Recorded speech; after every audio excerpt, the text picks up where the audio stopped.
anyone have, like somebody asked about 103 earlier. Does anybody else have any questions from before stuff?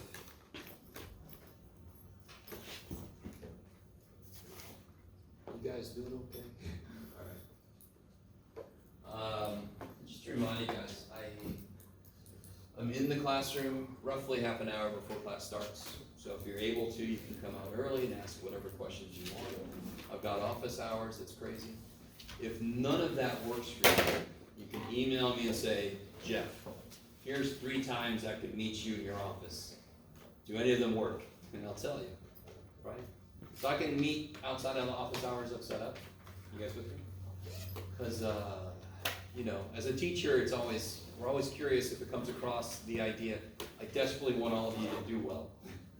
And sometimes, as a math teacher, we definitely understand that some students don't believe that. So I kind of accept that sometimes students just won't think that I'm trying to get them to do well. But I am. So if you just let me know, Jeff, I'm having a lot of trouble. None of the times you have to work for me. I don't have the time to go to the math study center. I'll work something out with you. I've met with somebody over Zoom. I'll still do that. I don't make Zoom office hours like an official thing, but I could do that case by case basis. Are you with me? Because it's not the greatest medium to try to tutor through, but it's better than nothing for sure. All right, and I have a little pad that I can write on that actually, so instead of trying to use my mouse, like in the early days of the pandemic, I was trying to write with my mouse. And you see how bad I am with like actual things that are meant for writing? So my poor students, I don't know how the hell they did it. Anyway, sorry, okay, enough of that. Office hours on the syllabus. Office hours on the syllabus, if those don't work, just email me. Say, I can come this, this, and this. And I'll see what I can make work, right? I've met with students, study groups at Starbucks before, you know? So if you have a study group or something and you want to invite me, great. If you don't want me to know about it because you're like, I'm tired of listening to this guy, he makes no sense. I don't want him to know, right? Great, don't tell me. All right, any questions from homework? Everybody who came in has noticed this note, have you? Okay. Some of you guys have given me eye rolls, so apparently you've noticed. Okay. All right.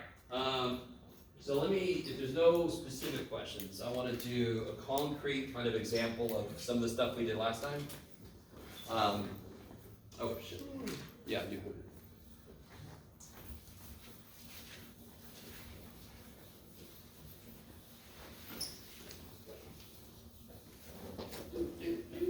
I know I just erased it. It's okay. I don't know what letter that is. Heights of Men. Very boring movie. Heights of Men in America, by the way, because everybody's different. It's known to be normally distributed, or at least normally distributed enough. Right? And we know that the mean is 5'9", 69 inches. And we know the standard deviation is 2.8 inches. Now this is the latest data I could find. Haven't seen it change too much, so we're going to go with it. And like I told you, it kind of informs how tall we make doors, right? You only want a certain percentage of people to complain about, see you later, man. You don't want that happen too often because, right? In this building, we let every other door work, but still, it's enough to get us into rooms. Can you guys draw the picture and put the mean in the right place? Do it. Distribution curve or bar graph? No. It's not a bar graph because it's got how much information is in here. American Men. There's a lot. So then we're not going to have rectangles. We're going to have a nice smooth curve. Just make a normal curve and then put the mean where it's supposed to go. Hey. Okay. One corner or the other. I like it. What does a normal curve look like? I'm not wearing my shirt, but yeah. Okay. So it's got a bell curve to it.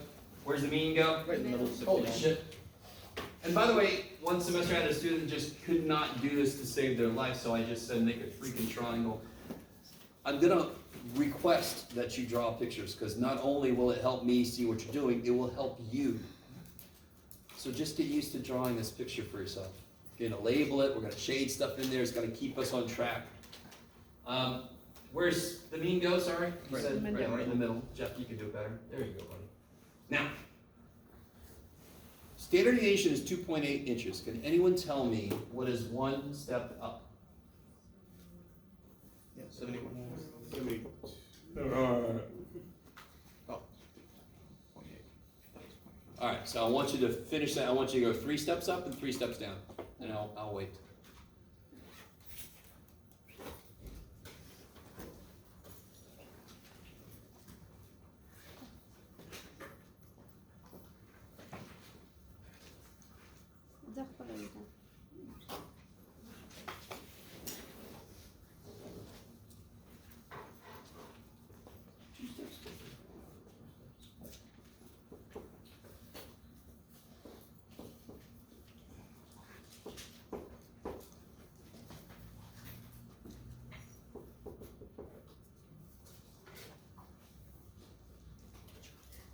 Say what? You draw that. Draw what? Sorry. The cow thing, or not the cow thing. Oh, this guy? All right, you guys ready? Start the chin, belly, go to the hat. Chin, belly, go to the hat. Chin, belly, go to the hat. Chin, belly, go to the hat. Never actually said that before, but I like that. Chin, belly, go to the hat. Okay, if you try to do it the other way, it's just gonna look weird. It's gonna look like a 6. No good. So you guys are just gonna give up and make it an R. That's not good, because R is actually a letter variable that we use for something else. So don't call it just R. Maybe make an R and then go something. Oh, is R gonna be rate or something? Huh? Oh no. Sorry, I said something. No. What goes? Rate. What's the next 2 up here? 74.6 and 77. Yeah, 74.6. Right. You just keep adding 2 point. What was it? Yeah, 2.8. 77. Okay, cool. Now somebody else tell me what's this one. 66.2. All right. Somebody else tell me this one. 63.4. 63.4. 60.6. 60. 0.6. Yeah. Yep. 60.6. 60.6. Yeah. I'm sorry. I don't know where my brain went. Okay. So are you with me on that? So very often, especially when I ask you a question like what I'm going to ask you right now, can anyone tell me the percentage of data between 66.2 inches and 71.8? Let me be a little better than that, inches. The percentage of men with American men, good Lord, with heights between 66.2 and 71.8 inches. 68. Yeah, 68%, right? So if I'm asking you questions like, where do you find 95% of the data? Where's that number coming from? You guys remember the name of that thing? Chevyshev's theorem. Chebyshev was for anything, and it had 0, 75, 89. And you don't have to know the name. It's the normal, it's the empirical rule. So what we're applying right now is called the empirical rule, just in case you see that. I normally I don't use that too often, but this is coming from the empirical rule.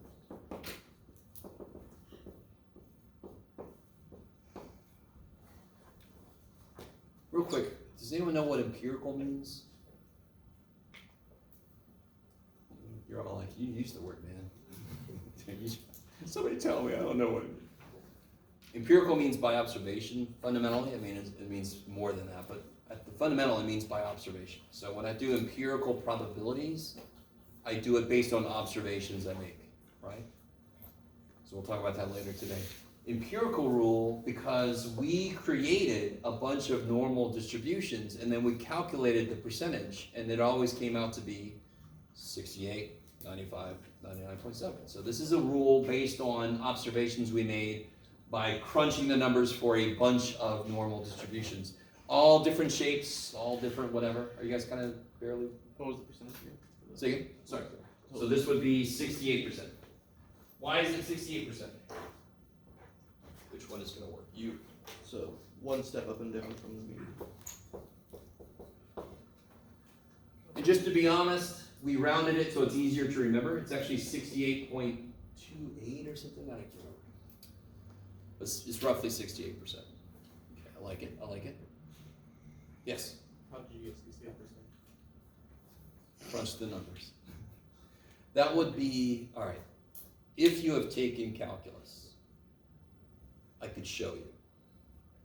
There is a formula for this function. And you guys remember in not calculus, in algebra you would graph parabolas. It has like x squared minus 2x plus 3 or whatever, blah, blah. That would be a parabola. Are you guys with me? Okay, there is a function for this,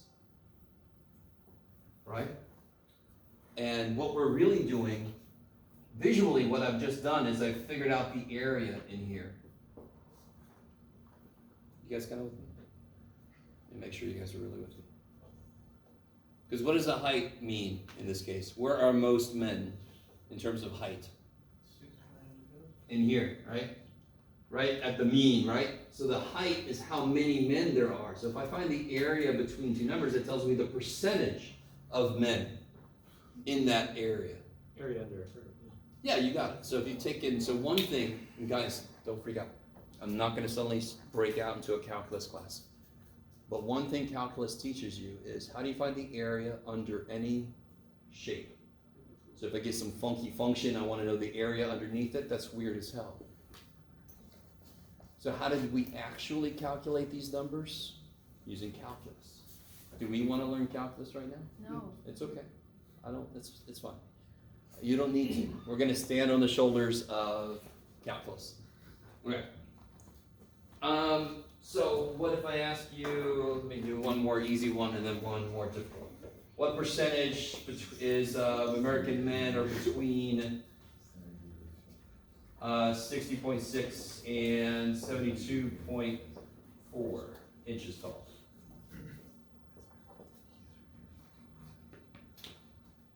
You mean 77.4? 90. How many standard deviations away is that? Let's do this. This is 0. Three. This is 1, 2, 3, -1, -2, -3. 3 up, 3 down. 3 up, 3 down. So what percentage? 94. 95 is within 2. 99. 99.7, yeah, percent. I mean, you want to change the 72.4. 77.4, yeah, thank you.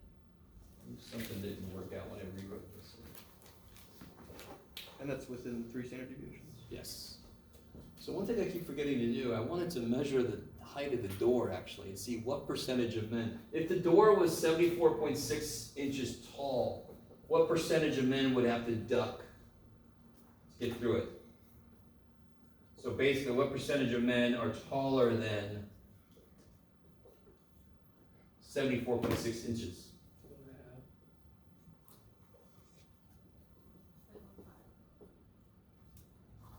Say again? 0.15. Not quite. That would be if it was 77.4. 2.5. What percentage is between these two? Ninety. There's 95% these two. What percentage is outside here then? 2.5. On each, yeah, so it's 5% total, 2.5% in there. Okay, I like it. Wait, where's the 95 versus the 99.7? Oh, because it's 95 within 2. Yeah, so this will be 2.5% above 74.6. I need you to understand. So if I'm talking about between two, within one step up and down, 2, 3, right? That's the fundamental idea of empirical rule. But then we can play with that shit. If I know how much is within 3 and it's symmetric, I can figure out how much is on either side of that, right? Or within 2. So there's 95% in here, so there's 5% out there, so there's 2.5% over there. Kabam. You guys semi with me? I just wanted to verify because we took the notes last time. But so the 95% is within 2 standard deviations of the mean, but the 99.7 is within 3. Yes. So it's just a small difference there versus the 68. Exactly. Why does it make sense, by the way, guys? Really good point. 68% kind of a big step to 95, and then it goes to 99.7. Very small change, correct? The outliers, right? Very end of the curve is much. Yeah, it's really small down here. There's not much stuff out here. So when I go from here to here, I didn't really add that much. Okay, okay. Yes.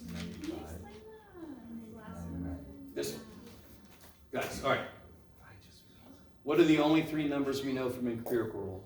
Within one standard deviation, up and down, there's what percentage? 68. 68 95. to 95. 99. 99.7. 74.6 inches. Isn't that 2 up? So within 2, there's 95%. That I know, I just know, correct? You with me?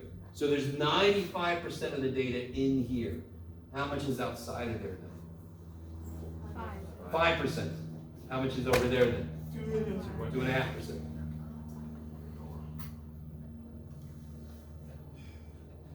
that better? All right, we're not going to do a ton of that. Later this semester, I'm going to give you a chart. I'm going to call it the chart of answers. And we can only use it if I know it's a normal curve. And then we'll be able to do stuff like what percentage is between 0.11 and 3.97 standard deviations away. Yeah? Is there an exact definition for what constitutes a normal curve? Is there following parameters? Yeah, there's several. So one of them has to be symmetric. Okay. Another one is it's actually got to follow this rule in terms of the distribution of where the data is. There are other things related to, do you see how, real quick since it came up, do you see how that's sort of like up, like a smiley face here? Yeah. And then it becomes down here? Yeah. So right where that change happens has to occur at a certain place. And that's more like the calculus idea. Point of inflection. Oh, sorry, it's a spooky term. No, I don't know. Please speak wrong. Yes. I had a question about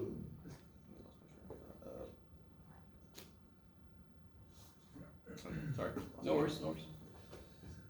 So, let's do one thing real quick, just to show you whatever information I give you, you can always immediately draw this. But I remember what it was. So if we don't have a normal distribution curve, then we can't apply it. we don't know shit. We It has can, to be we can more do Chevy. We can do Chevy Chev. What? Okay, Chevy Chev applies to almost anything. So why do you guys think with this shape I know things much more exactly?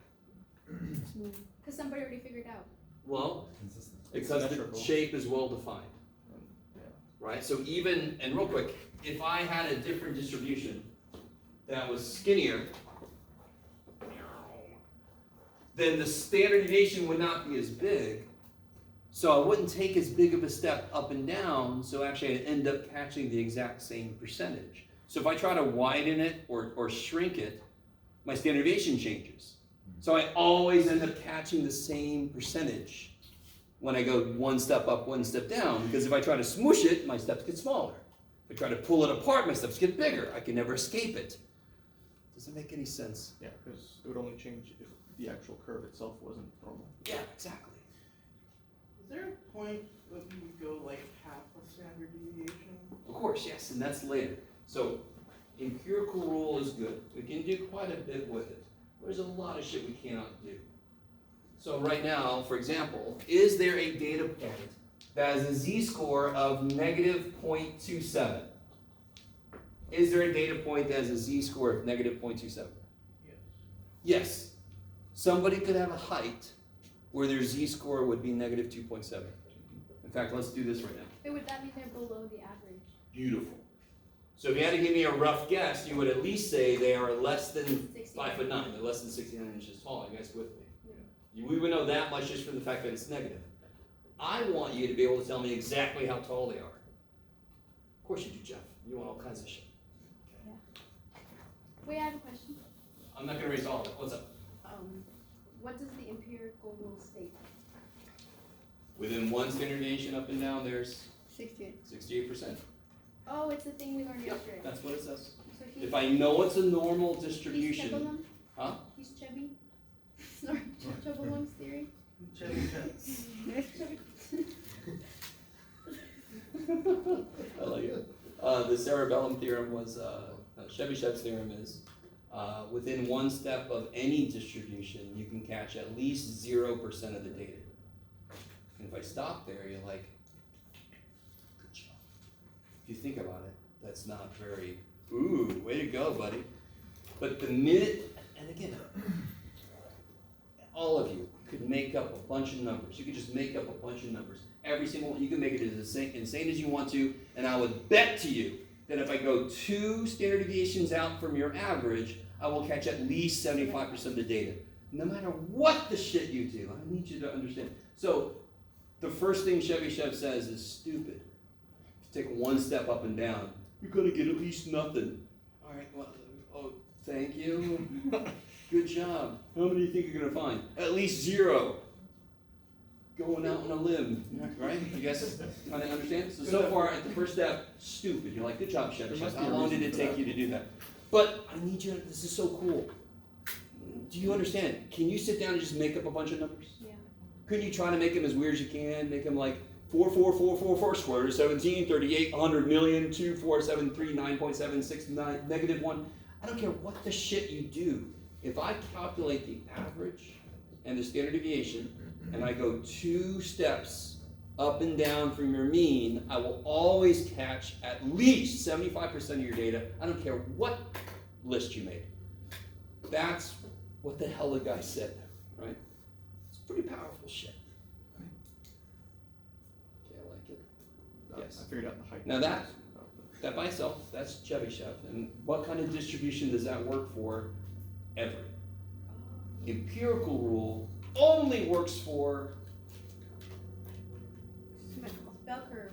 bell curve, normal distributions, right? Okay, I like it.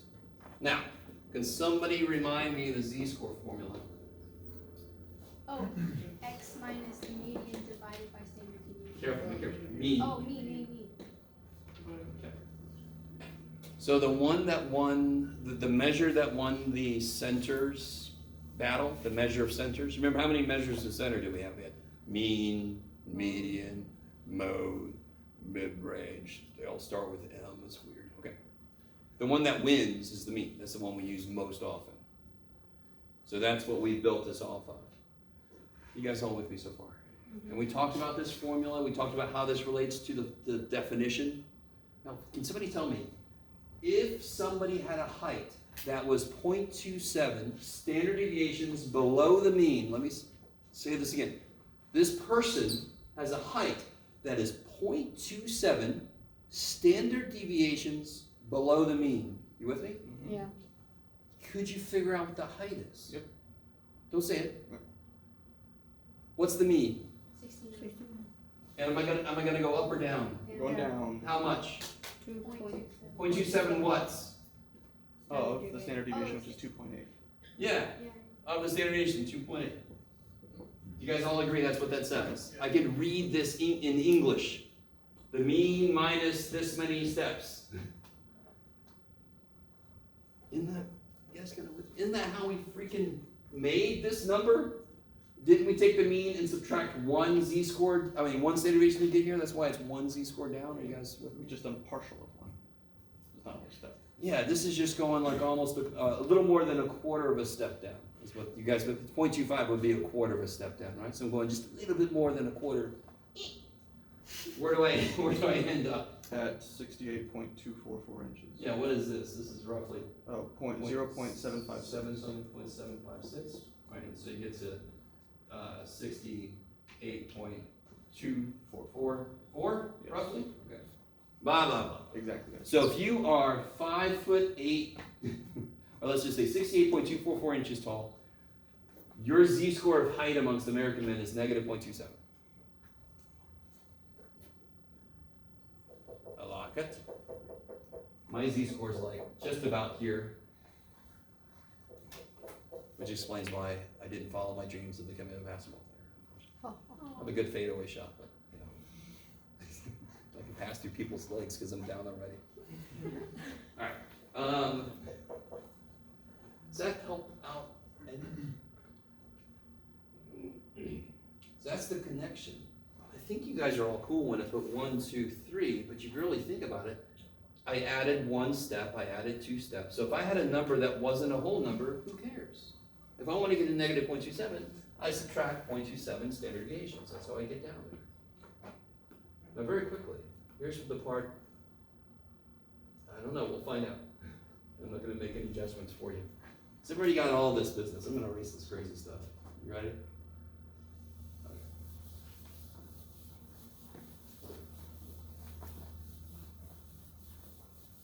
I just want one giant eraser. I can just go long. And I think this was on the warm-up sheet, to be honest, but everybody's going to love this. You guys just want to do this all the time. Can you solve that for x? Yeah. We did that already. I'm pretty sure it was on the warm-up sheet. Wait, what warm-up sheet? First day. First day of class. Rewriting formulas, please. Yeah. What sucks about this besides there's no numbers in it? What is the worst part about this equation? There's no numbers in it. Besides that. Are we just trying to isolate x? Yes, we're trying to get x by itself. Oh, it's an equation, not expression. That's good. It's a fraction, it's a fraction. Yeah, there's a fraction in it. So how do I kill a fraction? The 2, parentheses 2. Multiply by what? No, not 2, by Oh, the, square it, by square the, it. no, not square, you multiply by the denominator. Reciprocal. No, you don't multiply the reciprocal. That would be You silly. multiply that, both sides of the equation by the What is this guy denominator. being divided by? The I don't know standard what it's called, sigma. but So I'm that gonna multiply thing. by sigma. Multiply z by sigma, z sigma, Okay, right? then those Minus u. u, and then you add mu to both And sides. then you add the Alright, wait. Let me write this like this because that's how I'm used to it. Isn't that a much better equation already? Yeah. Still not the best equation ever, but And it's a hell of a lot better, right? And then I add Add mu to both sides. Add mu to both mu. add mu. Okay, you can call it m on your own time. Oops, please write it right. No, parentheses. Alright, now really quickly, guys, notice this. Do you guys remember one question I'm gonna ask you on everything, this next quiz, all the tests? There's one question I'm gonna ask you every damn time. There's one question you know it's gonna be on the test and on the quiz. What is it? The date. Oh, were you telling us the other day? Or you probably Besides- You don't get points for your name though, that's kind of redundant. So besides your name. Smart asses, I love it. I love smart asses. This is karma for me being a smart ass in the class. I'm gonna ask you, what does the z-score tell you, right? Remember this? Yes. Oh, yeah. Okay. Now, you're not gonna believe me even after I do this, but most equations are sentences. What does x represent? Variable. Any data point. So in algebra it's a variable, but we know in statistics it's the same idea. It could be a lot of different numbers, but what are those numbers? Data points. So x is a data point. Mu is the mean. Z score, which is the what? How many? It tells you how many. deviations Then watch this. You ready? How many standard deviations from the mean to the data point? Holy shit. Right? If I start at the mean and I go this many of these, I'll get to the data point. So I do not let you write notes. I don't even let you write any words on the formula sheet. But the formulas themselves are freaking notes if you let them be. Yeah, Can you say that again? certainly. How many standard deviations? If I start at the mean, let me see, what's a good way to say this? No, the one that you said before exactly.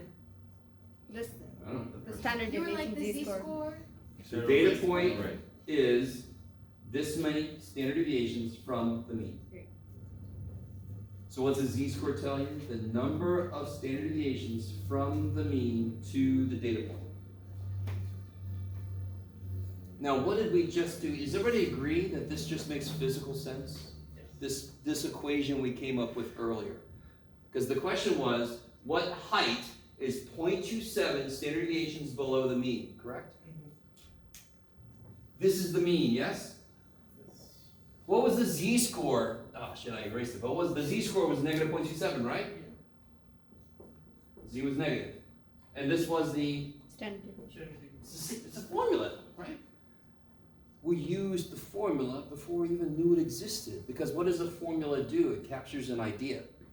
I don't need a formula to apply an idea, but I do capture it with the formula. I don't know if you guys are with me. That's what formulas do. That's why they look very gross sometimes. Because they have to cover every situation. I don't know if anybody's ever told you this. So sometimes the formula is way harder than just doing a problem, kind of like just do it directly. Of course it is, because the idea normally is pretty simple. The formula has to cover every possible situation, so it's going to look worse. Okay, maybe. Maybe? So there's another formula for our formula sheet right there. This one I use if I know the z-score and I want to figure out what I call the raw score, the unprocessed score. So for example, if I knew the mean was 12 and the standard deviation was 3.1, the z-score is 1.11, what's the data point? You haven't asked for a data point yet.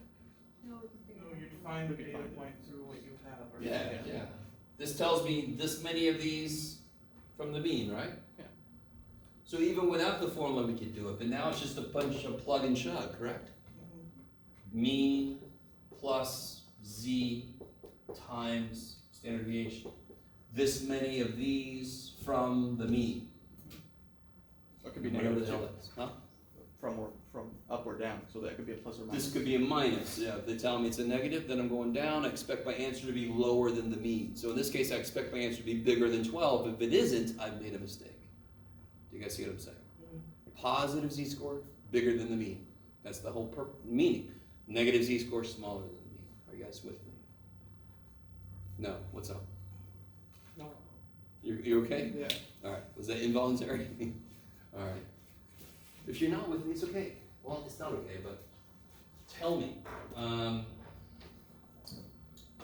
So algebraically, we just manipulated variables. Conceptually, it's just what we would frickin' do. And you're not used to seeing that. Formulas don't exist separate from an idea. They capture the idea. Okay. Let's see.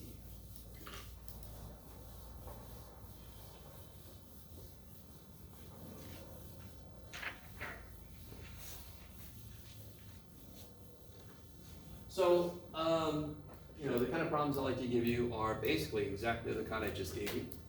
I really like that kind of problem. So you should expect to see that kind of problem. I like to ask you to calculate a z-score if I give you the mean, the standard deviation, and the data points. And then it's just a plug and chug thing, right? Is that cool? I like to give you a mean and a standard deviation and then ask you to draw the picture. And then I'll ask you, well, what percentage between this and this? That's empirical rule, right? You guys kind of with me? Yes. I'm just giving away the game here. That's basically what you're going to see on the quiz. Okay. Okay. So, it is Monday, the quiz. So if you try the homework out and you have some issues, just come early on Monday. Right? I'm in here half an hour before class starts. That's cool. And I won't give the quiz the minute class starts. You have a few minutes to ask questions. So, okay. If there's no other specific questions about standard deviation stuff, I'm going to get into probability. All right. Oh, we already covered it, right? The z-score formula? Which one? The z-score formula? Yes. That was the x minus mean divided by standard. By the way, while I'm thinking about it, I'm going to put the formulas on the quiz. I normally only create formula sheets for tests. I'll just put the formulas on the quiz. Are you guys with me? For the test, we'll talk about the formula sheet you create. You can bring it with you. Okay. For the quiz, I'll put them on the quiz. Okay. All right. I'm kind of surprised I didn't do this right. 2, 4, 6, 8, 10, 12, 14, 16, 18, 2, 24, 26, 28, 30, 32. I got a good shot. Okay.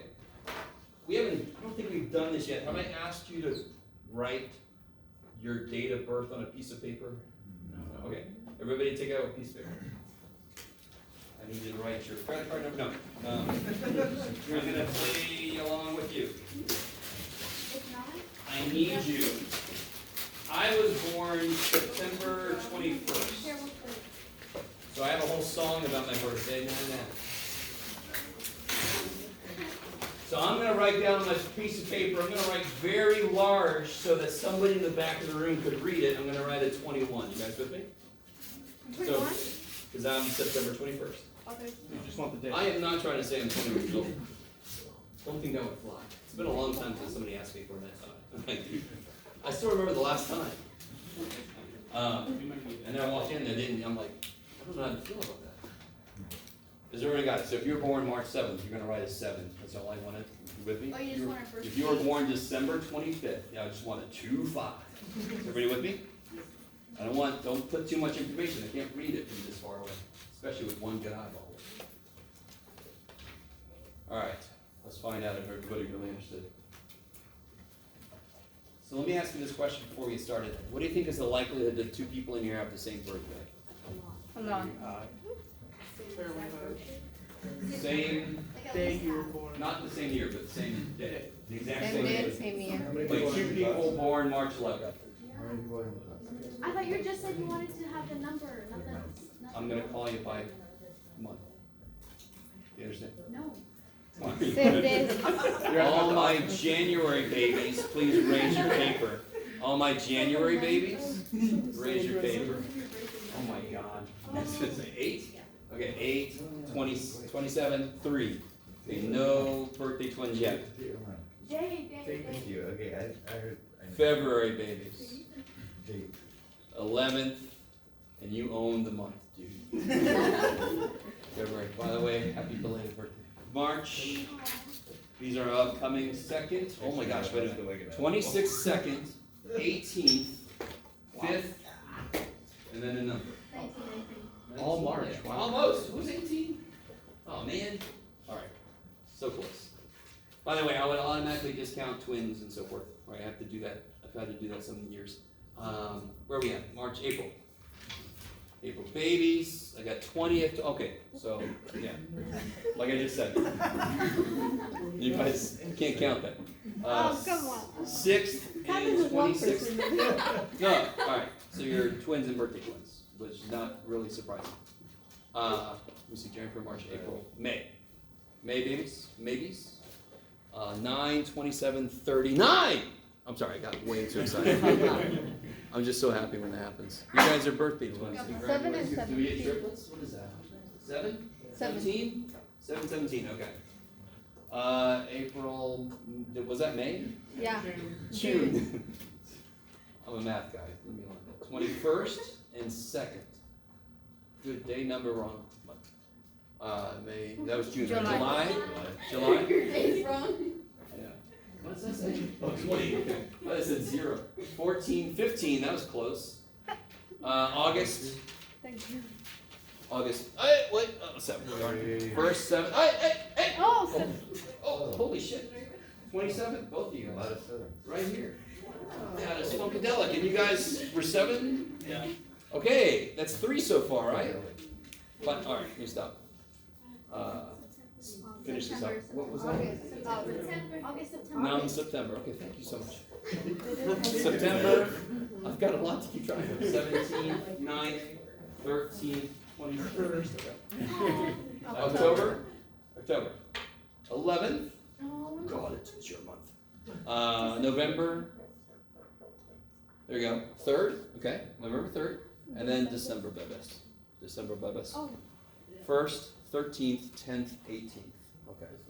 That's pretty good. I got 3. I was a little worried because when you get to 34 people in a room, it becomes better than 50% chance.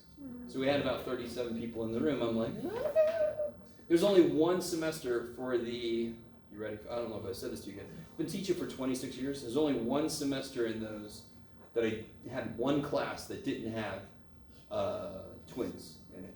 You with me? Birthday twins. Oh, wow. Probability is so high when there's 12 months. So real quick, most of you guys, I don't know if you've heard the birthday paradox already, or if you already knew this, but most of the time somebody is going to say, no, it's not look, there's only like so many of us. Why would there be 2 people the same birthday? Did anyone think that and just didn't want to say that? Okay. The thing that humans have trouble with, first off, we have trouble with probability. Most probabilities are not hardwired in our head, so they don't make immediate sense.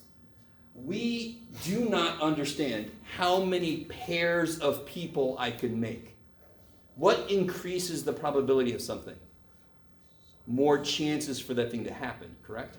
So it's more likely to get a red card from a deck of cards than it is to get a jack. Because there's more frickin' red Oh, yeah, cards, it's correct? 50 versus- So what would increase the probability that a pair of people have the same birthday if there are more pairs of people? Are you with me? So how many pairs of people are in here? You and you, you and you, you and you, you and you, you and you. Holy shit, this is a lot already, and I haven't even started with you and you. Do you see what I'm saying? I could pair him up with everybody, then her up with everybody else, and then her up with everybody else, and I'm not even out of the first damn row. So how many pairs of people are in here? Stupid amount. So our brain says, there's like 30-something people in here. It's not. But the reality is there's a lot of pairs of people. So the probability is way higher than we would normally consider. There could be, for each person, there could be 37 pairs. Say again? 37 pairs for each. Each person could make, if I was right about 37, they would make 36. Yeah. Well, no, because then she is already paired with him. Anyway, Yeah. that's a problem in itself. We're not going to go there. Here's another one real quick. Let's make a deal, right? Did they talk about this one yet? Oh no. Monty Hall, here we go. Real quick, let me do this. Let's do this.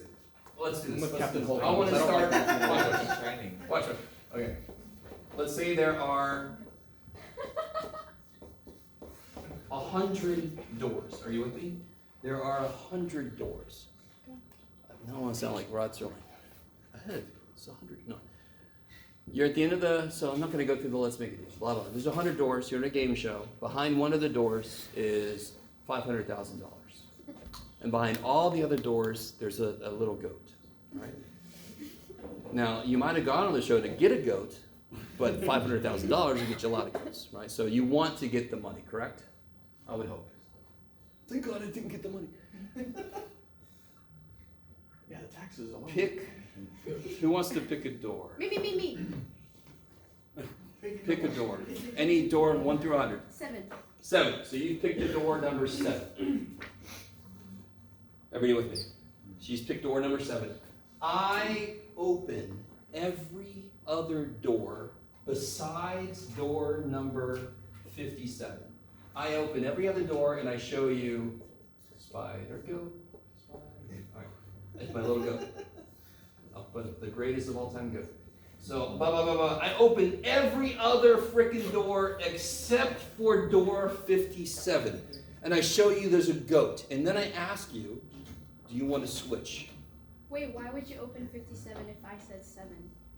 I opened every other door Except and not yours, obviously. I left yours closed. But I told you to open them. No. You picked that door. Then I opened every other door besides yours and 57, and I'm asking you, do you want to switch doors? Oh, are you You with asking me? them? You with me? So most people, when they first see this, now normally with this many doors, you see, is there a reason I didn't open door 57? No. Now listen, real quick. What is the probability you picked the money? What is the probability you won with your pick? Wait, you have 2 doors open? Oh, No, at the beginning, right when you picked it, what was the probability you won? 1 in 100. 1 out of 100. Is everybody with me? Most people understand the basics of probability. It's the number of things that match what you're looking for divided by the total number of things. 1 door wins out of 100 doors. You had a 1 out of 100 chance. What's the probability the money is behind some other door? 99%. Probability, so this is 1 out of 100. The probably other door wins 99 out of 100. I'm the host. I know every damn thing. Most likely, the one door I don't open, why wouldn't I open it? Because if the money's behind It's the that. money. I'm not going to open the door at the money because then the show's over. Does that make sense? If I open the door at the money, show's over. There's no drama. And what do we need to have people come back and watch the damn show? Drama, right? So this is sold as this like big decision to make. If I had 100 doors, every damn time I'm going to switch. Because again, I'm the host. I know everything. Why did I not open the door? 99 out of 100 times, it's because the money's there. How often will you have actually picked the right door in the first place? 1. 1 out of 100 times. So should you switch? Yeah. Shit, yeah. Will you definitely win? No. No. but there's 99 times greater chance you'll win. You guys with me? So what if it was only 3 doors? Somebody else pick a door. 2. 2. I open this door and show you a goat. I know you want to switch. I don't know why. All right, let's try this Because the again. probability goes up. What's the chance you won? 1 in 3. 1 out of 3. What's the probability that the money is behind a different door? 2 out of 3. I'm the host. I know where the money is. There's a 2/3 chance the money is not behind that door, correct? Mm-hmm. I show you a goat here. That means there's a 2/3 chance the money is there. That step right there is what confuses me. Yes. Okay. It still looks Okay. 50-50. All right. There's I'm 2 with doors you. left. Watch. All right. 1 out of 3 times, you'll pick the money.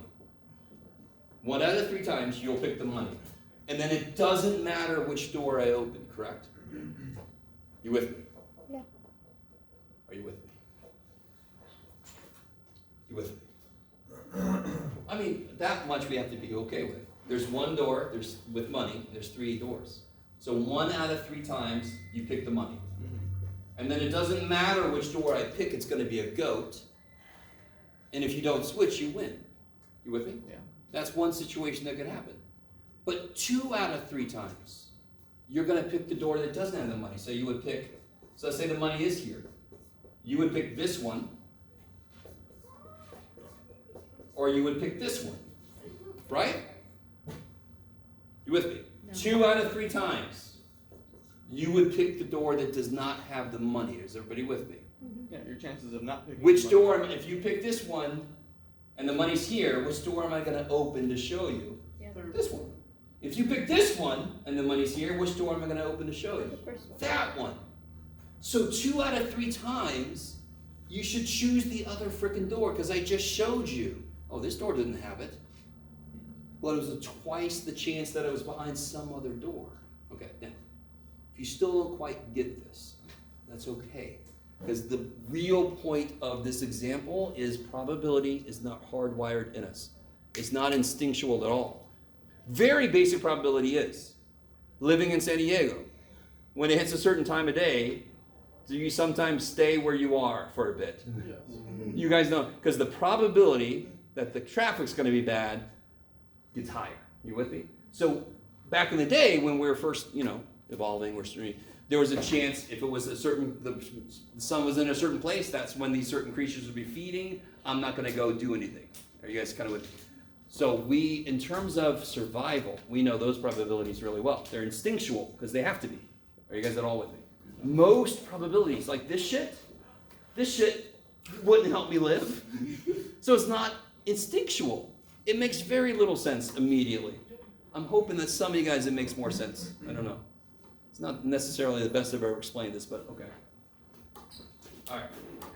So let go of this for now, because this by itself does not mean that much. It's a good illustration of how probabilities are not immediately obvious. All right. So let me throw at you a couple of rocks. No, let me throw at you a kind of problem I will always give you. This will pretty much always be a kind of problem I would give on the probability quiz. And it's kind of like, we don't know any probability formulas yet unless you've been shown some. And it doesn't matter. The basic idea of any probability is the number of things that match what I'm looking for divided by the total number of things, right? Now I normally don't give cards because often there's like 2 or 3 people that don't know cards really well. But cards are perfect for probabilities, right? Oh, it's great because then you can go to the casino and you know what the house edge is on certain. Yeah, so a lot of students look at me and say, you must be really good at poker, and I'm like, maybe if I played online, but man, I wear everything on my face. Every time I try to play for Oreos or whatever, it's like, I can never win, I can't bluff for shit. I have to wear those big ass glasses with them like the one guy did. There's games that don't require bluffing. Huh? There's games that don't require bluffing. That's very true, and those I might have a shot. So here's the kind of problem I like to give. Let's see. Let's just make this like older than 21, less than 21. So I ask a group of students a question. I don't know what the question was. Yes, no, maybe. Is everybody with me? So I ask a group of students, I don't know, some question. And I get responses. So let's say 7, 21, 3, 16, 2, 8. Okay, I like it. Can anyone tell me very quickly how many people under 21 said no? That's 2. Does everybody see that? That's the first level of this is, I was meant to make sure, can everybody just understand what the table by itself means? 2 people under 21 said no. Does it make sense? Okay. Considering probabilities are all about divided by the total number of things, I should total everything up, correct? So I'm gonna do this. Jump, jump, jump, jump, jump. How many people said yes? 23. How many people said no? 23. How many people said no? 11. How many people are at least 21? 31. How many people are under 21? 26. How many total people did I talk to? 37, no, 47. Real quick. I'll have somebody put 104 there. No, 114. Where would that come from? Why would somebody put 114? By numeral rows and columns. They did these people plus these people, but the weird thing about that is these people are these people. Is that cool? Is that weird to say? I was wondering why you wrote all of it. I'm like, you could have just totaled. You'll see. No. You'll see what. Because we're going to ask you a lot of questions. So a quick check to make sure you've done this right is these should add up to be the same thing these do because they're the same damn people. So you guys all with me? Okay. So here come the questions. So normally I'm going to give you this. I'll have these all up here blank, kind of like a clue. Fill those damn things in, and then you can answer any probability question I throw at you, even though we don't know any freaking probability formula. Because what did I say earlier about formulas? They capture ideas. Do I need them then? Not always. I can just apply the idea, right? So let me start off nice. If I pick one person from this group, what is the probability that they said yes? Wait, which 23 group? out of 57. This group. This is one group of people. Oh, 20. 23 out of 57. Yeah, the number of things that match what I'm looking for divided by the total number of things it could be, right? Can somebody help? Let me stop. Is that all right? Just like the probability you pick the right door was 1 out of 3 chance because there is one winning door out of 3 doors. 23 people said yes out of 57 total people. So if I pick one person, how many different people could I pick? 57 different people. Out of those 57, how many said yes? 23. There you go. That's all the probability is. 23 out of 57 said yes. Help me out. What do you get when you divide 23 by 57? Give me 4 decimal places. Rounded correctly.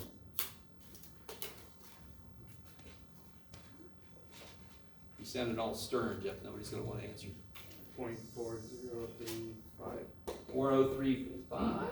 Yep. Okay.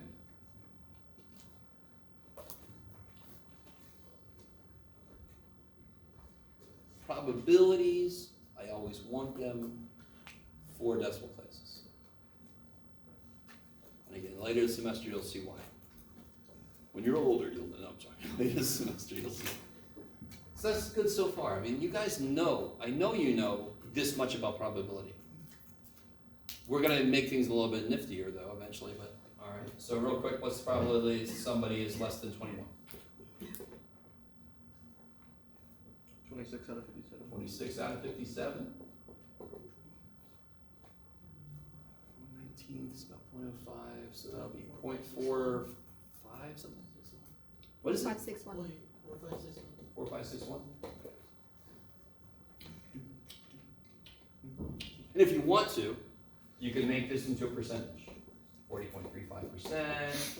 Either way, 45.61%. I love it. So I'll take either way. I just need, so watch this. You ready?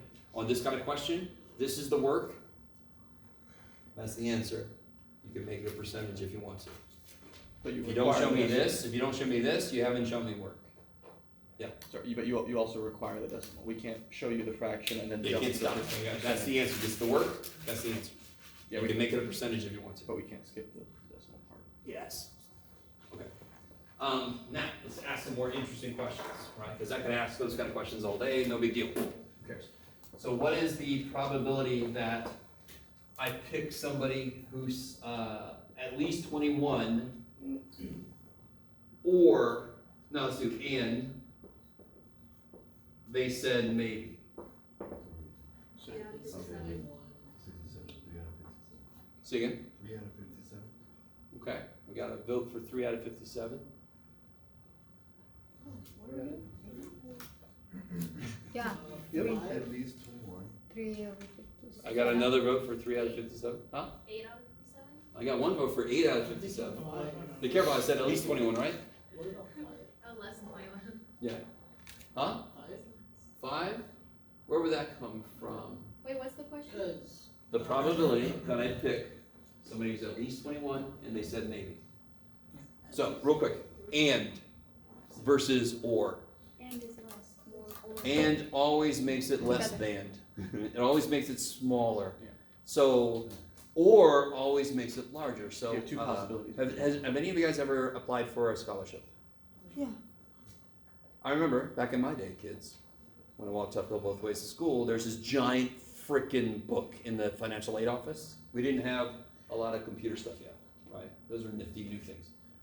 Open that sucker and look up a scholarship. You must be a math major. Check. And you must have a GPA greater than this. Barely. And you must have this. All the way down. And you must be From Senegal. Finnish. Or actually, I am Finnish. You must be Finished? something. Finnish. Finish. You're From finished? Finland. No. Finish. Finish. You're done for. I'm all finished. Yes, I am a complete. That's Oh, it, European. I'm a complete project. Oh. I love you guys. So and Like you means say, I must meet all of the and means I must meet all of the requirements. So as I go down the list, a smaller and smaller and smaller selection of people qualify. Are you guys with me? More specific. Or would be letting more and more. So or more. Or always makes it bigger. So I like to think of like the and bouncer and the or bouncer. So if I go up to the nightclub and the guy's like, to get in here, you gotta know Joe the bartender. I know Joe. And you gotta be rich. And you gotta dress nice. Alright. You can't come in. Damn it! But next night, the or bouncer's there. I come up to them and they say, you gotta be rich. Shit. Or you gotta dress nice. Or you gotta know Joe. I know Joe, and then I'm in. Are you guys kind of with me? Yeah. The or bouncer lets more people in. And will always be a smaller number than either of the things on their own. So you're right. The people that said 3, how many people are both at least 21 and say maybe? And look, it's also known as an intersection. So we often call and an intersection.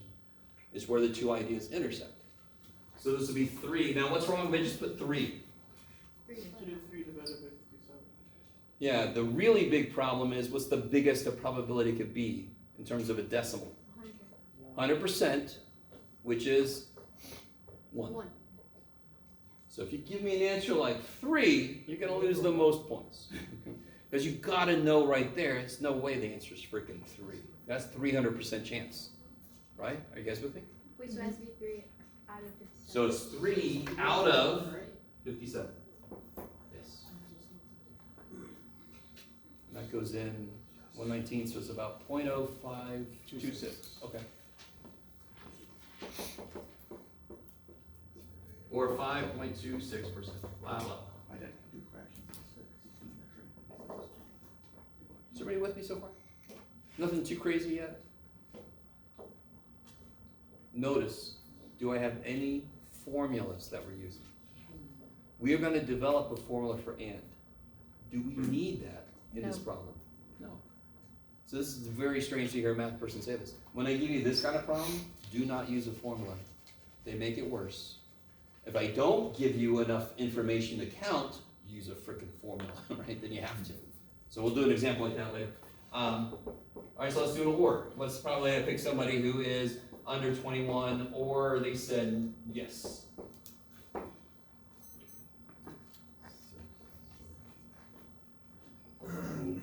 So to be be a part of the answer, what must be true about the person?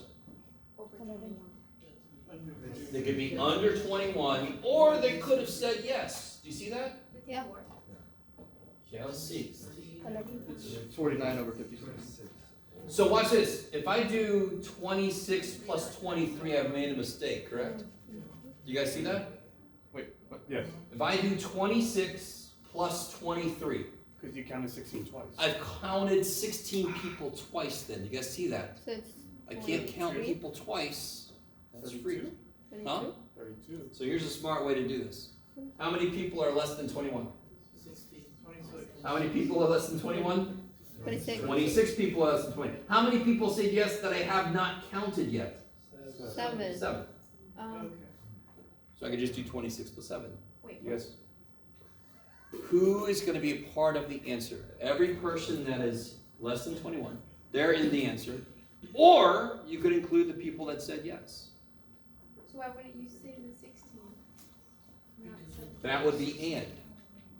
These are the people that are this and that. I said this or that. The answer is going to be at least 26 out of 57.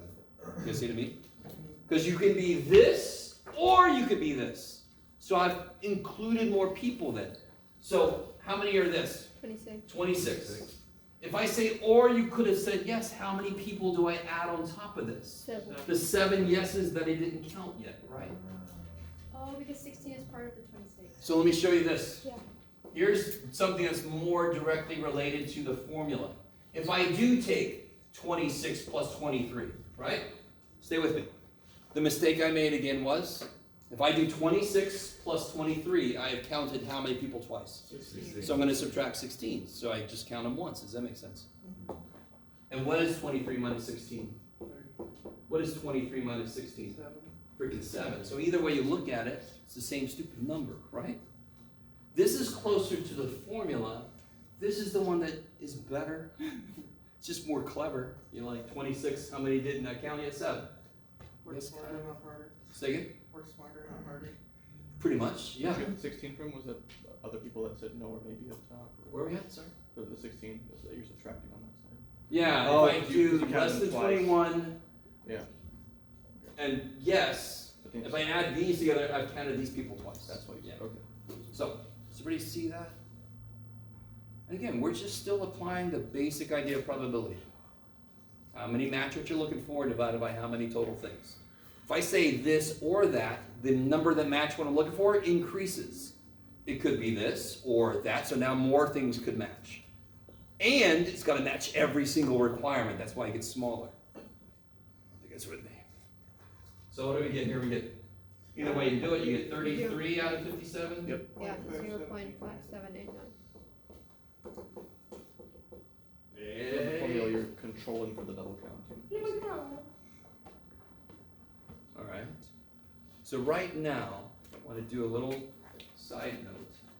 I'm going to collect, we're going to figure out the formula, the official formula for OR. The official formula for OR.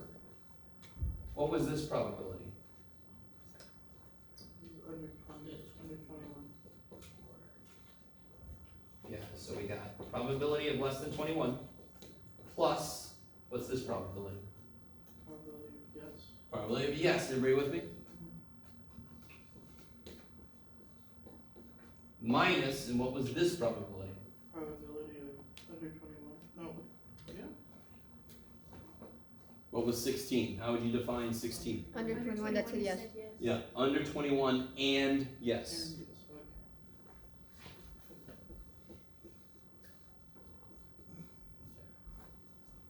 Yeah, I feel bad for you guys.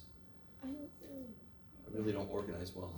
I'm more about the idea. I'm never good at organizing shit, I'm sorry. Doesn't that make it worse because you're gonna have like massive decimals that you can't round, otherwise you'll get round off error. Here's the thing. I'm not always going to have this information. I'm not always. We'll see. There's gonna be missing. So here's the formula for OR. It's probably of one plus probably of the other one minus the probability of both. That is the official formula for OR.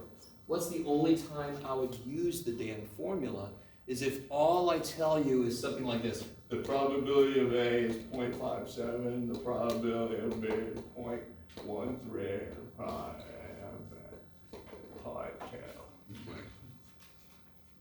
and then you just plug and chug shit, right? Yeah. Why is this problem different? Because you can count everything. Probabilities are based on counts. I don't need a formula if I can count shit. I just need the basic idea of probability, like we did. If I don't give you stuff you can count, I can't count. This is just dumb. You just throw in the formula. Yes? Actually, to avoid big decimals, we could also leave them as fractions, and it would be kind of nuts, but then find a common denominator and combine them into one fraction. Common denominator. Make a final set, big decimal at the end of it. They're all gonna have the same denominator, yes? They're all gonna be based out of Oh, the yeah, same yeah, number they'll of already be people. common Yeah. because of the total. I'm just saying in case, because the example you gave us are like really nice decimals, but Oh, I some of the see. ones we'll calculate will be huge. Good. How are we feeling so far? In a chart, and is stupid nice. Just don't forget every probability's gotta be out of something. It's gotta be less than one, or at most one. Right? What's the smallest the probability can be? 0, because I don't know what a negative probability would mean. It's so unlikely that it's not even happening in the next universe over. I don't know. It shouldn't be. Is it gonna be whole numbers, or we're not gonna have probability 0.5? If there are counts of people, yeah, they gotta be whole numbers, so. A lot of what we do are based on counts. Doesn't have to be though, but yeah, most of what we're gonna see is stuff like whole number counts. Alright. Next idea, same stuff. So if you're tired of this example, too damn bad. To be honest with you, this is the last probability idea. Now, real quick, do you notice I didn't get a formula for and yet? The formula for and is much more complicated, right? Was it difficult to do this? No. No, because we had everything we needed to count. The formula for and is way worse. And again, why is it worse? Because it has to account for situations where I don't give you this much information. Do you guys understand? In general, that's why formulas are worse. They have to be true for every possible situation. So here's this idea. You ready? What's the probability I get somebody who said no, given that they are, oh shit, what were these? Damn it. This is greater than 21, this is less than equal to 21, right? Okay. Given that they are over, no, it was the other way. Yeah. That they are at least 21.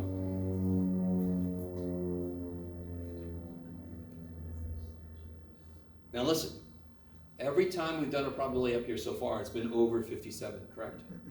Because it could have been any of them. I don't know which kind of person it was. It could have been any of them.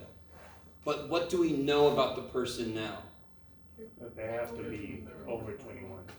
Yeah, I know they're at least 21. Probability they said no, given that they're over 21. So which people could I just throw out? 21. Get out of here. Yeah, I could throw out everything except this top row, correct? So it's gonna be 21 out of. So what does the bottom become? 31. 31. Do you guys all see that? What kind of person am I talking? I know something about the person. They're at least 21. So now, out of those 31 people, how many match what I'm looking for? 21. Yes. And that's roughly 0.67. 0.74. 74? No, 6, Oh. 7, 7, 4. 6, 7, 7. Okay. For a minute, I was really concerned about me. Like, oh, I gotta retire. Okay. How are we doing right there? So this idea of given, it's called a conditional probability. Because what's the probability of no just by itself? That's just the 21 out of 57. Yeah, it would be, where do you go? Oh, no, 31. 57. Probability of Oh, no. 23. How many people said no? 23. 23? And what's that real quick? You could do both. We already did it, it's 0.4035. Thank you. Are these different? Yeah. Yes. So, Population has changed. you ready? Are the ideas of saying no and being over 21, would you say that they're independent from each other? What does independent mean?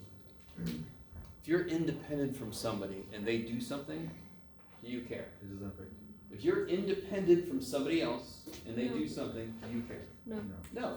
If you're dependent on somebody else, then what they do could affect you, correct? So what do you think? If I know this is true, does the probability of no change? Yeah. What was the probability of no by itself? 22. About 40%, right? Mhm. If I know that I'm talking about somebody at least 21, does that probability change? Yes. Yes. Yes, it went way Up. up.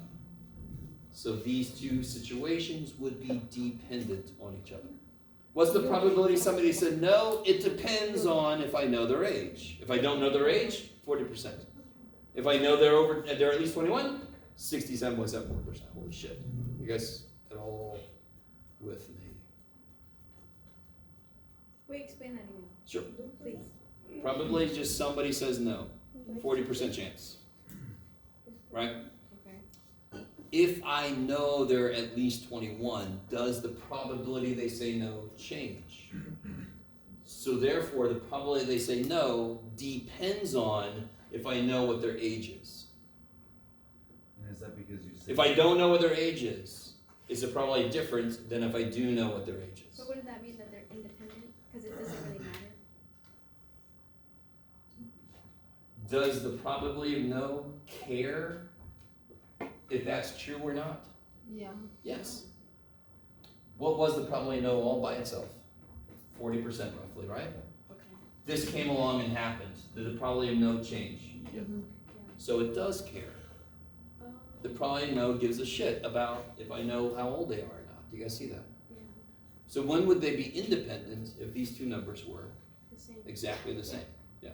How often does it happen in the real world? Not very. There aren't a lot of things that are completely independent. But here's an example. Let's say there's a guy in the library right now, sitting down at a table. Everybody see him? He's got a book open. He's got it upside down. It's weird. You with me? His car didn't start this morning, right?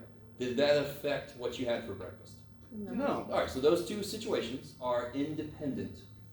The probability that his car didn't start, is that what it was? Did not affect the probability of what you ate for breakfast. Are you with me? Those are truly independent events.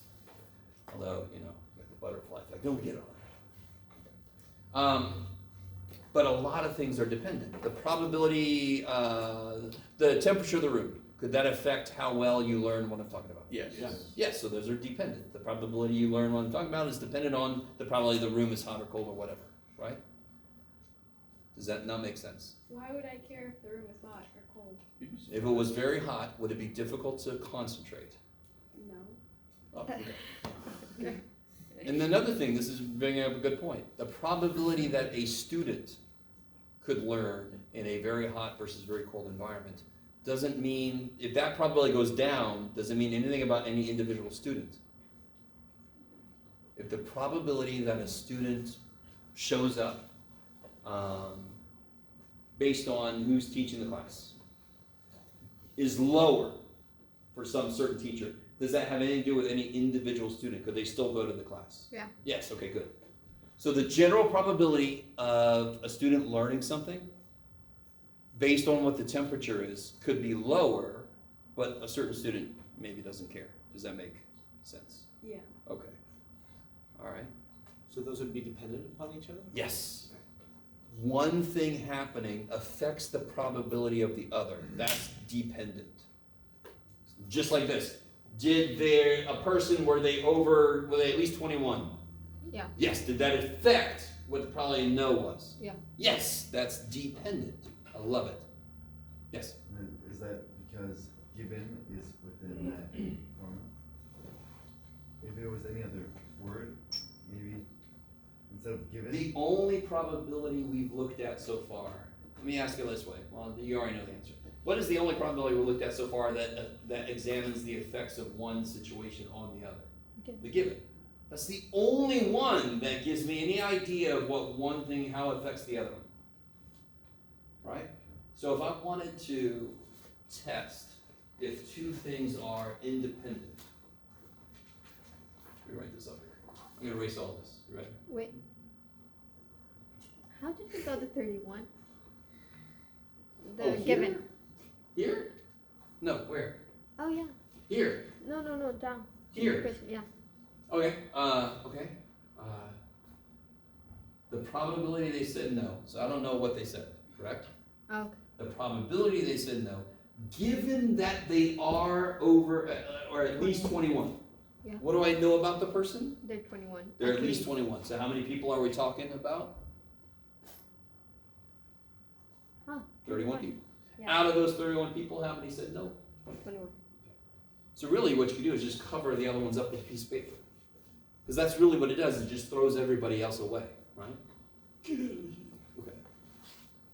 Could you explain number 2 again? Uh, I got lost in the 2.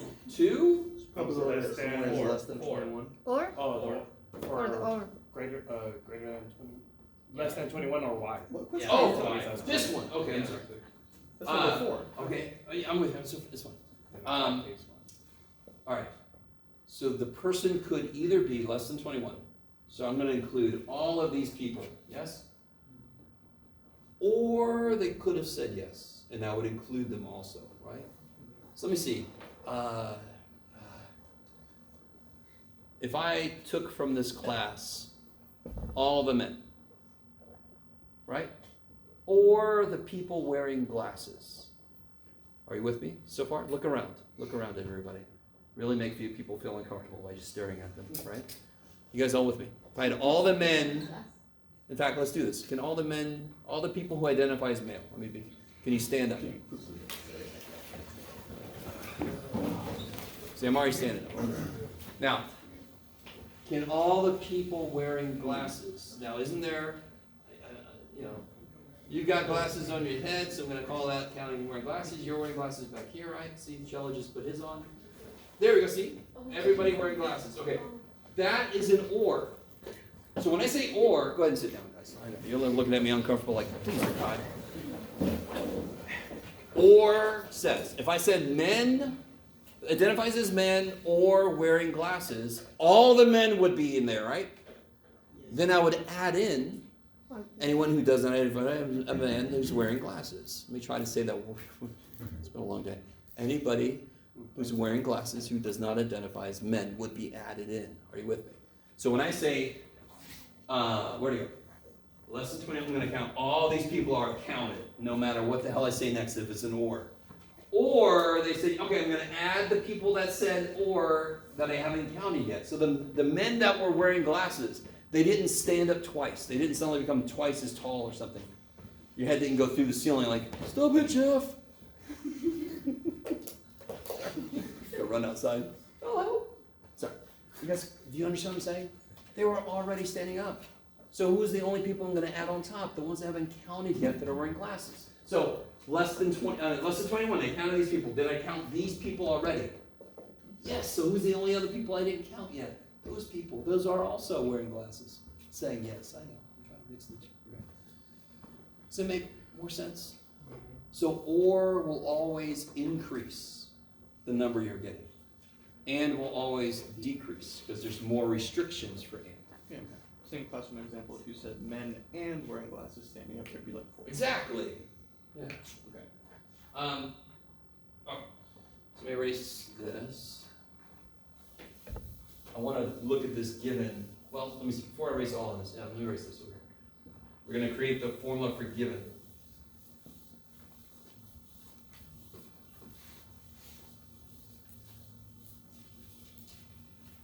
Oh shit. Quiz is still on, even if I erase it. So looking back at this. By the way, let me go ahead and do this. You're going to love this. You always love this. That means given. Straight up and down line means given. Somebody's going to read that as divided by. That's not what it means. It means given. So probably no, given, at least 21. So help me figure this out. What was this number? How would you define this number? Oh shit. Somebody help me out. Over Greater than or 21. equal to 20. This first one was greater equal to? And that was what? Okay, thank you. I keep erasing. 21, how would you define, what's 21? People who are over 21 that said no. Okay, people who are at least 21 Or older. and they said no. You with me? So on the top would be no and at least 21. You guys with me? You guys didn't even think about it because the way I said it at first, we figured out the 31 number and then said out of those, how many said no? And you're like, oh, okay, it's right there, out of those. But how would you define these people? It's in both of these, right? Now what number's on the bottom? Where'd that come from? All of the at least 21. Yeah, the given. That's how the bottom changes. The bottom is going to change to become whatever the given thing is, right? So the bottom will be the probability of at least 21. So in general, the probability of A given B is the probability of A and B divided by the probability of B.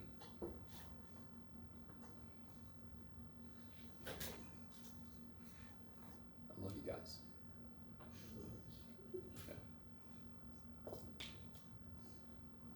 I know my B barely looks like a B, poor little dude.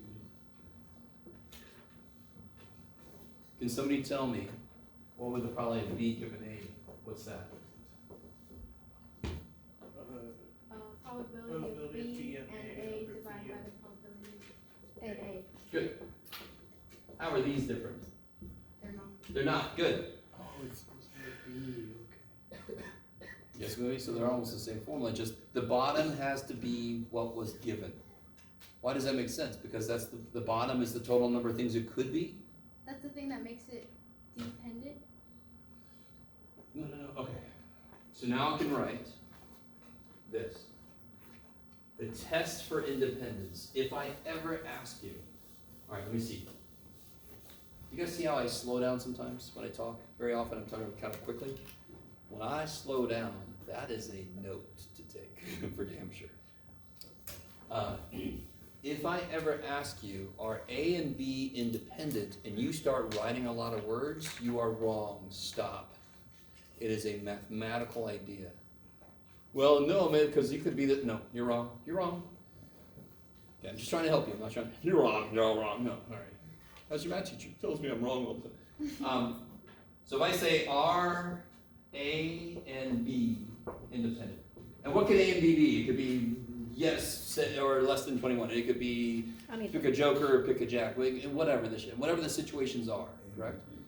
Are A and B independent? You check to see if the probability of A given B, if that's the same as the probability of A. Let's see what this thing says. B happens, right? Given that B happened, did A give a shit? Did the probability of A change even though B happened? What does it say? It says it stayed the same, correct? Do you see how that's independent? A didn't give a shit that B happened, right? Little B dude's like, look at me. I'm like, all right. Whatever. Sorry, it's been a day. I'm a little loopy. You guys sort of see that? So it is really a more of a mathematical explanation. You cannot tell me in words if they are. It is a mathematical idea. Yes. If you switch them, would it be the same? I love it. What would the probability of B given A have to equal? Probability of B. Kick ass. You can check either one of these. If one is true, the other one is true. Which is a good thing, because if I don't give a shit about this guy, he didn't give a shit about me either. Right?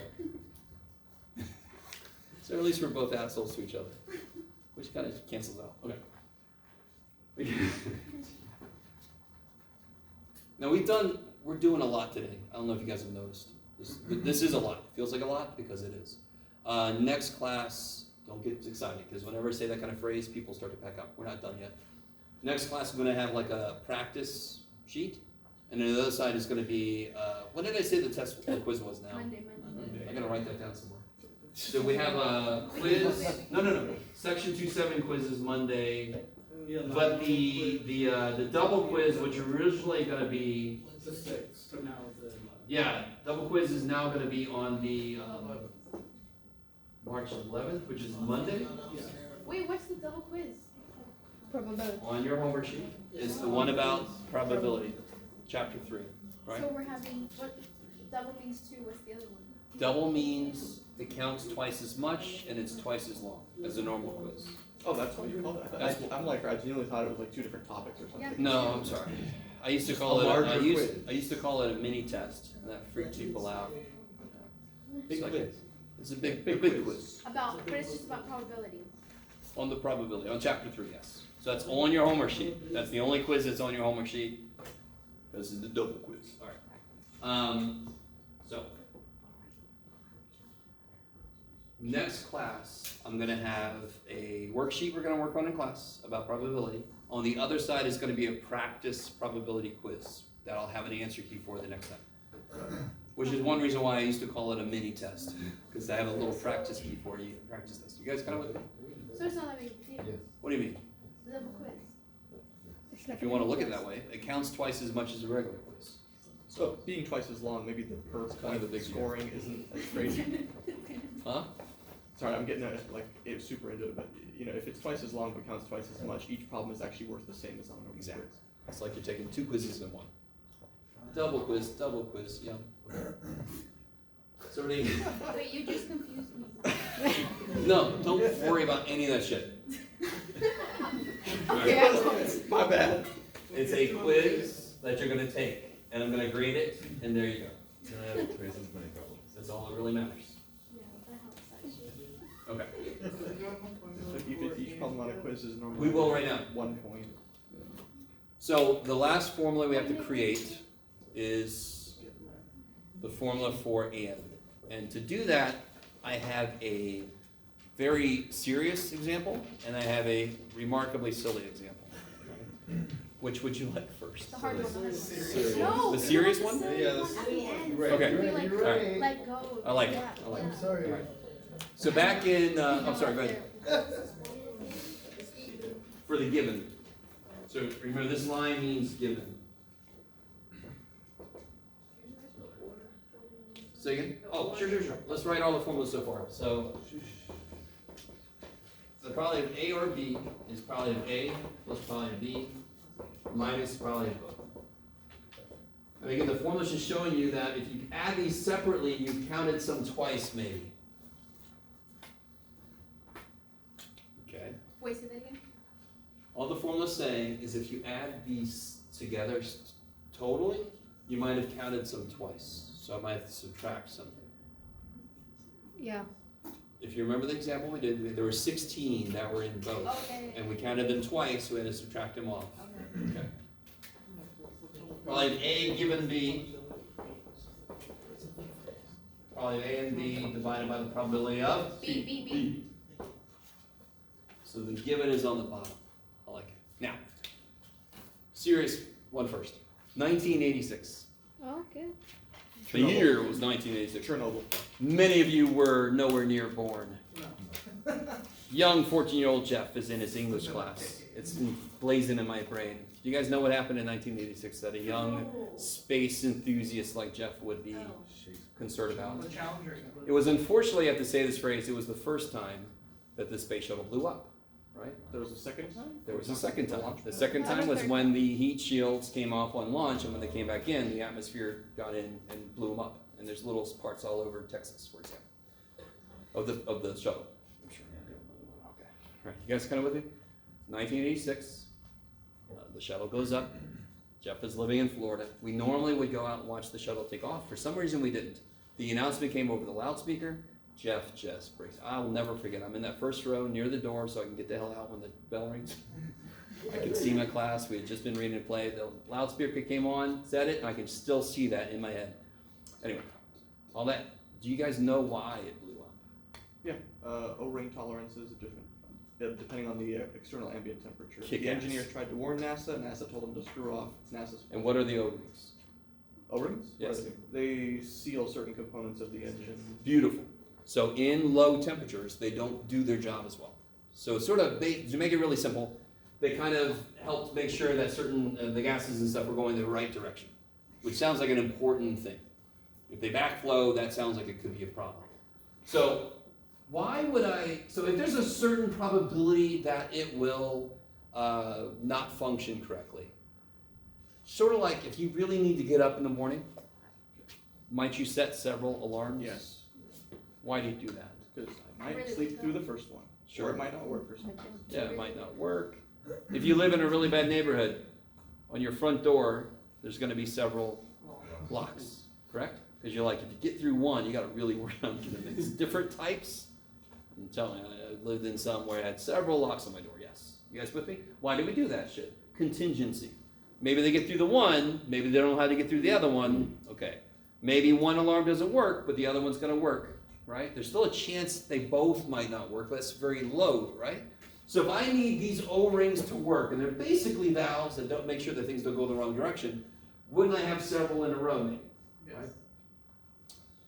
So if I wanted to, if there's a one, let's say, it's not really this, but let's say there's a 1% chance they will not function correctly.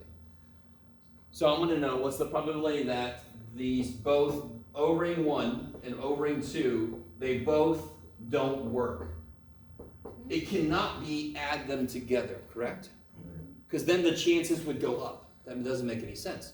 So if 1% of the time this guy doesn't work, and 1% of those times this guy also doesn't work, what's the word of mean Given.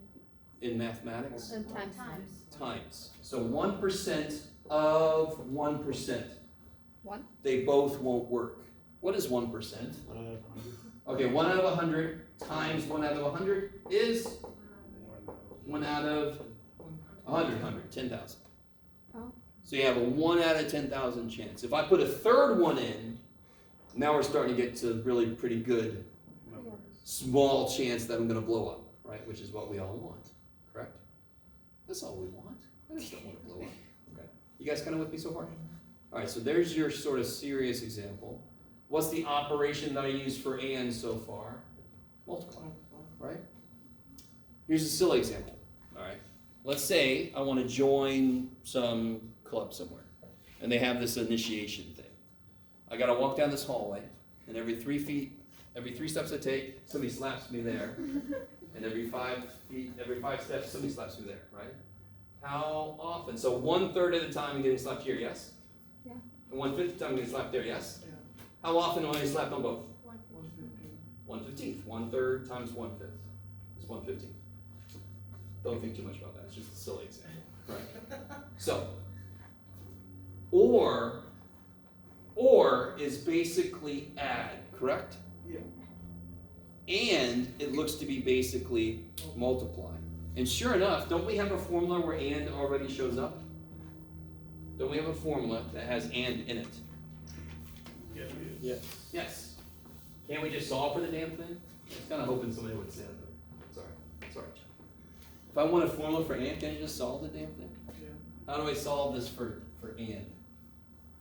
What do I do? Multiplied by probability of B. Yeah, if I multiply both sides by PB, get that. This is the example. If I do probably B given A, what was that one? Probability of A plus B, or B plus A over. Not plus, but A and B A and B over probability of A. A. Good. If I multiply the A up, I get probability of A and B equals probability of A times probability of B given A.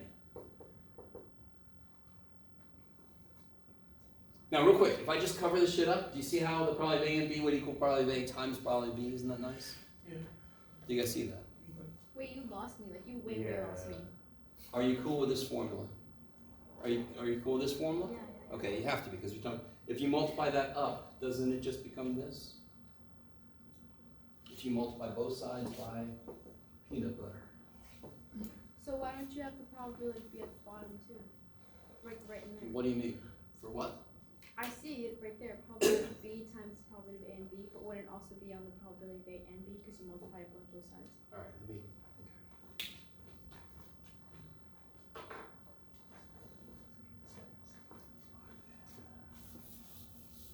Oh, I haven't written it down yet. I'll write it in. Okay, so probability of A given B equals probability of A and B divided by the probability of B. If I multiply both sides by probability of B, these cancel. So what's it say probability of A and B is? Probability of B times probability of A given B. Yes? How does your B come all the way over here? When we had this, didn't we multiply both sides by this? Uh-huh. Let's cancel. Right, and then you're bringing your sigma all the way over to the side. Oh, alright. If 7 equals x, doesn't x equal 7? Mhm. So I'm just turning it so that this is first, that's all. Read it backwards. What's it say? Probability of A and B equals probability of B times probability of A given B. Correct. Equal signs are equal, so it doesn't matter where you. Okay. Well, I still need the formula. I'm writing it in. No, I submit, you're, okay. Right. So you write that, or I just write it the other way. Okay.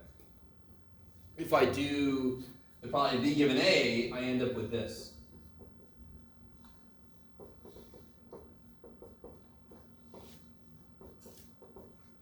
Let me see if you guys really remember this. What if A and B are independent? What in this formula changes? Or what part of this formula simplifies? It'd be the same thing, so. If A and B are independent, what is the probability of B given A? Does B give a shit if A happens? No. So that would just be this, right? Yeah. You guys with? If B and A are independent, that means that the probability of B given A equals the probability of B. Yes? Yes. Yep. Okay. So wouldn't the formula just become that? Yep. Isn't that cool? Don't you wish this is true always? Because then you just say the probability of A and B is probability of A times probability of B. You guys see that? Yeah. Okay, but it isn't quite. If they're not independent, I have to do that. So I'll do an example of why that's true, and then I think I'll call it a day. Okay. All right. You guys all with me so far? Okay. Now, on one level, we're playing with formulas, which students normally don't like that much, which I understand. But every time you rewrite a formula, you've kind of discovered another way to look at what it's trying to describe, which is kind of cool. So, also, before I forget, if A and B, if the probability of A and B is 0, what's the formula for OR become? Your adding would still be 0. If the probability of A and B is 0, doesn't the formula become probability of A or B equals probability of A plus probability of B? Oh, sorry. Yeah. Right? So OR is basically add, little adjustment, and is basically multiply, little adjustment. So here's the reason why we need the little adjustment. This one we know why we need it. We saw it earlier. I'm at to subtract some, I counted twice. So that one I see why that adjustment is there. This one doesn't make the most sense in the world right off the bat why it's there. So here's why it's there. I'm gonna erase all this, you ready? Keep erasing as somebody's writing. Erase this too. Okay.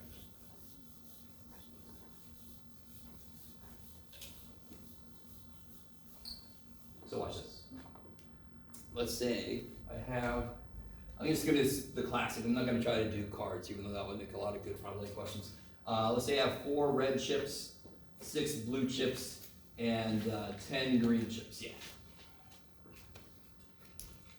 Right, the good old classic fallback for when your teacher's not feeling creative. Just put some chips in a bag. Now, real quick, if I pick one chip, what's the probability I pick a green chip? 10 out of 20. 10 out of 20, 50%. 1 and 2. So I can ask a bunch of those questions. Who gives a shit? Right? Those are nice. If I'm picking one chip, you just got to make the right ratio. Sweet. So now I'm going to pick 2 chips. But there's more than one way I could do it. I could pick a chip and then drop it back in, and then pick a chip. With replacement. That would be with replacement, right? Now if I pick a chip and then throw it away, or feed it to my little brother, that explains why he's the way he is. And then I reach back in. Chips. You're back gonna pick another chip, that would be without replacement. Okay, okay. Do you guys understand that would be two very different situations? Yeah. So, I kinda wanna do, let's do without replacement. I wanna show you.